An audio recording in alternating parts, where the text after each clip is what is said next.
Dum, da, dum, dum, da, dum, da, dum, da, dum. And I've got a cold. Morning, Mole. Morning, love. Everyone's got colds as well. How are you? I'm fine. I'm good. How are you? I'm good. Are you ready? Yes, I'm ready. You're ready. Okay, well, end of the road, Mole, for the show at least. How are you feeling today? It was weird. Last night when I watched the show for the first time, because today is Thursday, I was like buzzing. I was like, even though I went out, I had so many wonderful comments from so many people, and it was just like this overwhelming, inundated with like kindness, and it was just awesome. Today I'm a bit more like, but I'm out of the show now, and that's sad. But generally I feel quite philosophical. I feel like I went out on a, not with a fizzle, but with a bang. I went out on a high. Fizzle?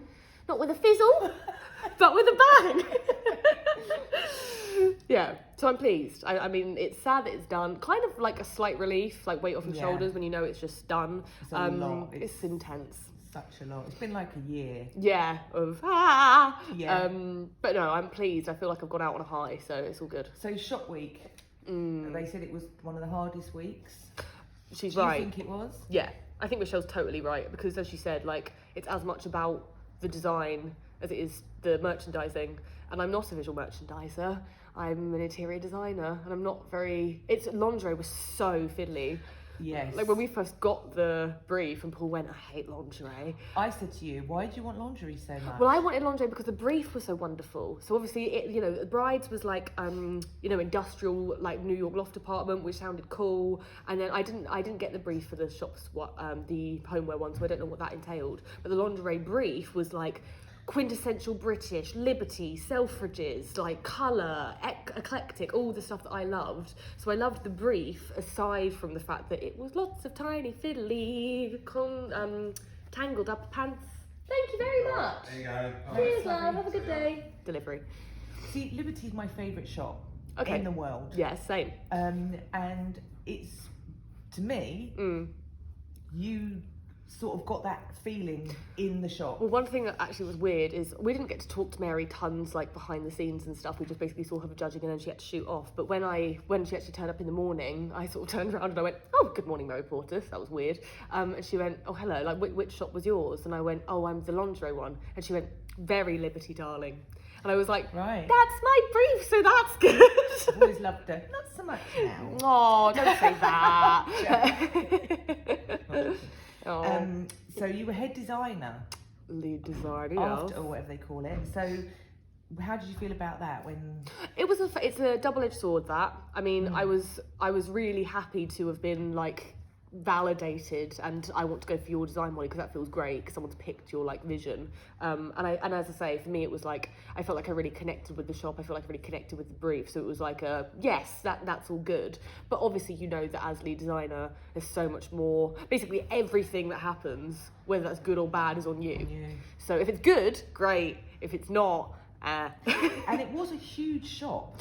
Yeah, I mean, I don't know, like, say the difference in sizes between the three of them or whatever, but all I know is that ours had, like, so there was the two sort of main sections that you saw, there was this huge section at the back, and then there was this big porch thing that they didn't even show, so the floor print on it was massive, and just the sheer level of actual walls and stuff. She said sort of, where did the time go? I said, just painting. That's because there was so much to paint. Yeah. There was like, go on. Because there was a bit leading into the garden, right? I mean, I forgot about that. Yeah, so there's the right hand. So you'd sort of, first of all, you'd walk in, and there was this lovely porch which we did. You saw it with Alan, but then you never saw it again. We did this flower wall thing that when you walked into this big, there was like a window and then a big flower wall behind it. So you walked into this porch, and even there was like branding and signage, and it said through there tonight wear, and there was like arrows that way to Lady Garden. There was all these like little arrows and things so just as soon as the customer got in the shop, they had this sense of where to go, and it was just more branding and that sort of thing. So you walked in, and on the right there was the bra fitting department, on the left there was the sort of swimwear department, and then at the back there was this other sort of nightwear like hosiery department, and then this big porch as well. So even in the porch, I had to paint all of the doors gold, all the skirting boards, the ceiling. So that's just one sort of bit. That took hours, that tiny section that you didn't even see. So it was a really large shop, and that was what took all the time. You're definitely a painter. Yeah.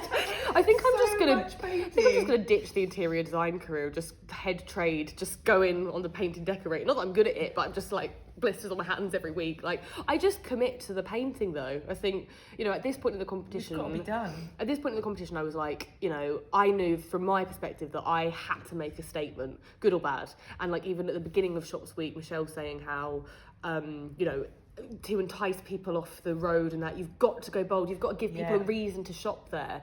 And I knew that from the second I put my brief, because obviously I don't see what Michelle says at the beginning, but I knew that from the brief. I thought, the high street does struggle and everyone just orders things online, and in order for me to want to go into a shop, I've got to create something that's like, wow, intrigue, what's happening in there, and like really evokes emotion, creates a story and brings people in. So Well, I thought it was amazing. you're my mum, but thank you. Yeah, I know that. I'm also a massive rampant consumer. Yeah. So, I just think you did have to create a level of like drama and theatre, just in order to make a statement and actually draw people's attention towards the shop. And to be fair, I have spoken to the clients following that, and she has said that the level of, because they have a lot of passing traffic and so many people have been drawn in by the window displays and stuff. So that's good to hear. So they said, both judges said they thought it was too much, too dressed, the windows, etc. Do you think that was fair? I think there's a level that is absolutely fair. I just think that if it had been executed as we would have wanted, it wouldn't have been overpropped. So almost all the same props would have gone in, but because it would have been done more, polished and more finished, then that wouldn't have been such a problem. But because there was obviously a level of at the last minute, quickly bung that up there, get those plants. The plants and that was so not how it was supposed to be. Like originally we were just going to get like lovely big lavender plants, and it was just going to line the front of the bed sort of thing, and then Paul went to Clumber Road and just ended up with like what he could get, because of the time frame, blah, blah, blah, lots of little busy Lizzies. And it just, I think the fact that it looked kind of busy was just because it wasn't finished. But the whole concept and the actual things that we put in place would have been really good if it had just been finished to the quality that we'd hoped for, sort of thing. And the biggest criticism, which kind of was the one that made you leave, was the merchandising. Yeah. So what's your comments on that? It's just valid. It's we got to sort of like literally halfway towards the end of the final day, and we hadn't. There was all these. Lingerie, as I say, it is fiddly. Thousands of bits. Oh my god, thousands of rows and rows of bras on teeny hangers, and they're all tangled like this in like a big ball of tights, and you're like trying to pull it apart, and they're falling off the hangers. Oh yeah, and 35-degree heat, and a camera in your face, so it was like in hindsight, categorically what we should have done is, again, as lead designer, I should have made the call to like earlier in the day, even like, say to Paul, or I could have even gone and done it myself, right, stop everything that we're doing, we need to go and look at this stock, we need to bring it out, we need to organise it, we need to do that now, because I do feel that the stock sort of took a back seat. However, what I did say on the sofa, but I don't think it went in, is that I kind of thought that what would be wise for me, which I suppose I understand the critique, because at the end of the day it's a shop and the stock is a priority, I get that, but I suppose I thought, well, I'm going to go in and do the interior design of the shop. I agree with that. I'm going to make it look how I think it should look. I'm going to paint the walls, I'm going to create the moments, I'm going to do the thing, and then they can always go in and merchandise afterwards, because there's hangers, there's props, there's practical things that they can use. Well, that's what I'm saying, you lay it down for them to then do what they want with it and make it their space. I do the interior design, they can go in and do the visual merchandising later. It's a show. But as I say, it is a shop, and obviously if it had all been finished to this, and every hanger, every bra had been hung beautifully and it all been placed and matched, and that would have, I think the judges would have walked in and had a completely different feeling, because it did just look really unfinished. So well, that's probably another couple of days, isn't it? Or certainly another day. It's 2 days is not enough time. Now, one of our family friends has said, there's no way you do this in 2 days, because everyone, didn't they? So what do you feel about that? Because that's absolutely not the case. You get 2 days. So when I watched the show, like from a viewer's perspective the year before, I thought when they're going like brushes down in 5 minutes, I was like, surely that's just like for TV. And then in week 1, when they were like, you've got 4 minutes left, and we had like all that Pac-Ex, all that black plastic all over the floor, we hadn't even ripped it up yet. We were like, me and Rich were like, oh my God, okay, they mean it. Like, go, go, go, go, go. So when they say 2 days and brushes down, there's no leeway, like at all. That is why literally when you see it, in fact, it almost looks less stressful on the show when you watch that actually is. That level of literally like, quick, put that over there, is absolutely intense. How it is. Intense is a word I keep using. Intense. So, Mol, were you shocked again? And also bear in mind it was your birthday.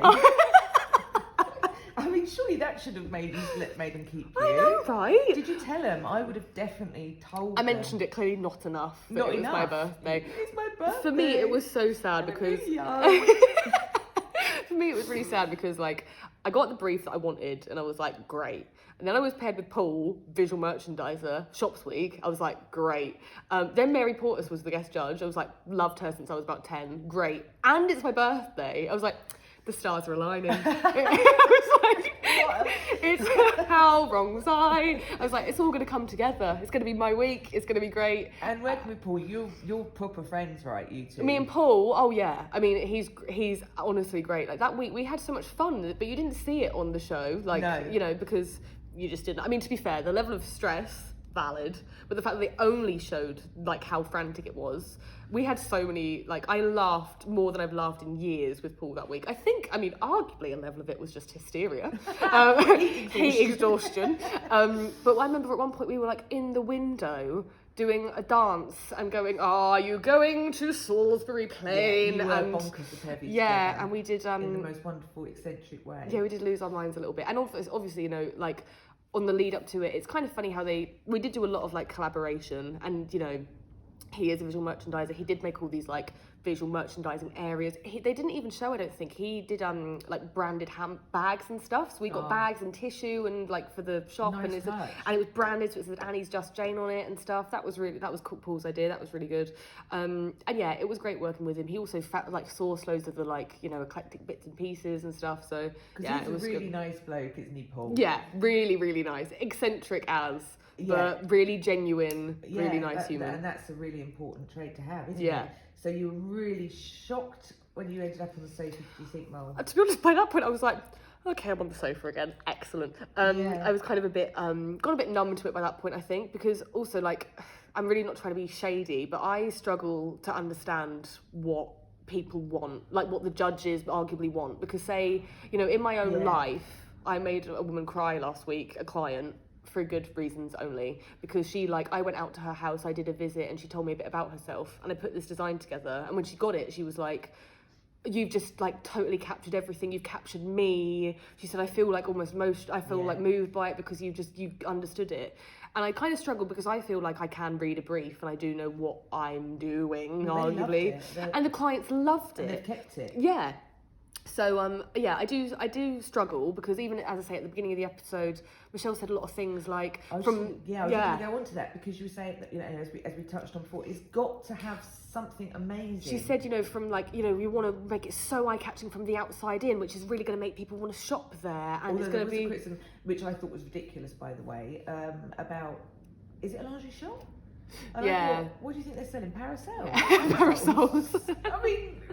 It's difficult because I based it as well. No, you're fine. I based it as well from, like, the part of the brief was that they said they wanted this department store feel. And I know that... it's in the brief. And I know that from, you know, looking at Selfridges and Liberty windows from, again, being a dot and being, you know, emotionally evoked by them. I mean, it's insane that you wanted to make this... wow, theatrical place. In the best possible way. And the fact that I did want to tell like a story with the windows. You know, one was like the Lady Garden tea time, you know, like the lighter section of the shop where we did swimwear, and then there was like the boudoir where it was much more private and they did the bra fitting and you know, there was like the day and the night, and there was this whole like theme behind it, and you know, there's sort of things I felt was a level of branding and you know, was really eye-catching and all that stuff. So yeah. Do you think you should have gone home, Mel? In the cold light of day to day, do you think, I got everything I could out of this and really it was my time to go? Do you feel that today? Honestly. No. It's hard. I mean, I look back at it and I think it obviously, I can't lie, could have been finished better. But I did all that I could in the time. And I just think, I struggle with almost, I feel there's a level from my perspective of almost like contradiction in the fact that I think at that point in the competition you're told to go bold, you know, really stand out and you know, try and bring people in and try and make, you know, show yourself. And I kind of suppose I took a risk, and I think, you know, at that point... Did you though? You think you took a risk? I don't know. You showed them the brief. I did do the brief. They kept the brief. Yeah. So I suppose, why did you take a risk? I don't know, just because it was more out there than normal. I'd rather have showcased that though, showcased a bit of like crazy and a bit of me and a bit of different, and go home for that than just stay really safe. Because I know that if I could have stayed really safe. I could have just like, you know, kept it all really like neutral, and then we would have had loads of time. We wouldn't have, you know, we didn't need to do loads with windows, and we would have had loads of time to merchandise and stuff. But it wasn't what I felt I had to bring at that point in the competition. No, and you don't see obviously everything that goes on the sofa, obviously. Do you feel you should have fought more? Yeah, I do. I mean, I was just shell-shocked by that point, to be honest. Like, the level... I've been on the sofa a few times. I think, looking back on it, actually, when I remember it, I was quite shocked to be there. And you put your heart and soul into everything. Yeah. And then you put yourself out there, and to, you know, have to know that two people like Michelle and Mary, who you really care about their opinion, and they have your life in their hands, and they're going to judge, like, actually critique you and judge you again. Although they're like, you know, it's really constructive and they're really kind in the way they go about it. But at that point I was just like, I'm not ready. I'm not here for it. I can't sit here and go, well, what I think I did really well is this, and what I want to say is this, because I was just like, listen, you either got it and you liked it or you didn't. And I feel sad about that now, because looking back on it, I wish I had more fight. Everyone says that, don't they? But, after the event, don't they? But I didn't. One of the comments which I found really strange was that they said about the window where you do the bra fittings. Yeah. The back of that was, and it was too restrictive almost for the rest of the shop. So I understand their point. I know what you're. I absolutely know what you're saying. Do you? I see. I don't. Well, because they walked in, and obviously you're fronted with this sort of like back of a headboard and back of a screen, which was quite black. Which I understand. If that had been like prettier or something, then fair time, whatever. But obviously, I think Mary even said like take them away and leave it all open. But I didn't get to justify that the reason we put those there was it's the bra fitting department, and you're bang on the high street, so we put a screen up and a headboard for privacy. So from the outside it looked beautiful, like this bedroom boudoir, right? And then when you're inside it's ambient, intimate, and if you are trying on bras or in the changing rooms or whatever, such a personal thing, isn't it? You're quite vulnerable, and you want to feel in like in a comfortable, ambient, you know, intimate space. So that's why that was up at the window, so it didn't feel all like exposed. That was the thought process behind that. There is always a thought process behind everything, whether it lands or not is different. Really not the ramblings balloon. Yeah, I promise. There is method in the madness always. I remember the first thing, right, Mole, that they said when they come to the house to interview you, etc., is what do you want people to think about you throughout this process and however far you go. And you said you just didn't want to come across as, you know, a bit of a dick. Yeah. And so what do you feel about that? They are. I think I asked everyone, like, what do you want the other designers to think of you, and what do you want the public at home to think of you? And I think your response was meant to be like, I want them to think I'm a triple threat and I'm really good, like yeah, but I just went think, oh my god. But he asked me, and the producer actually laughed at me at the time, and I went, I just want them to think I'm kind, because at the end of the day all you've got is your like integrity, and you are soul. You're being judged on your design, but you're being judged, I mean, arguably on who you are as a human. And I've had so many nice responses, and I think, you know, people seem to have kind of warmed to me enough. And yeah, I think, I mean, I made such amazing friends, I made such good bonds with everyone, and at the end of the day, if that's what I'm taking away from it, then please for me. Been a few comments about your clothes, Mole. My ridiculous clothes, generally quite nice ones. Nice dress you got on today. Tell me a bit about your frock. Oh, so obviously this is hand designed by me. It's part of my new like collection. I'm not making the dresses yet, but I probably will be. I made cushions and wallpaper in this same print, so I hand designed it and hand designed the dress. So and shout out to Scarlett's mum Linda. Scarlett's mum's Linda. My best friend Scarlett, her mum Linda is a seamstress, and she made this dress for me. She does because Scarlett's a dancer, isn't she? She makes a lot of dance. Yeah. So I did the design, and then she put it all together for me. Give a shout out to Linda, I think. Oh, yeah, Linda. Well, as a parent, as all your family and friends, we're all so really proud of you because you didn't come across as a dick. Thanks. Who would you like to win? Banjo. Yeah. He's from day one. This is a bit ridiculous because we know who wins, but yeah. Ooh. I would like Banjo to win. From day one, you could tell he's got like a raw natural talent. He's like looks at things differently. He's a tortured artist. He's got a lot going on in that head, and he's very clever. So from day one, I was like, he's one to watch. He's a revolutionary, and you know, he's a good bloke. I've got a bond with Banjo, so I'd like him to win. What was the last thing I was going to ask you? I probably missed out loads, and you can tell me if I have. No, I think we've covered a lot. Would you do it again? Yes. No, I absolutely would. She's changed. I had to think about that. No, I would. There's been times this week where you've been quite low. Yeah, there's been times this week because it's like watching it back is very intense, and again, it's that self-reflection and being, putting yourself out there and being scared of criticism and stuff. It's a lot.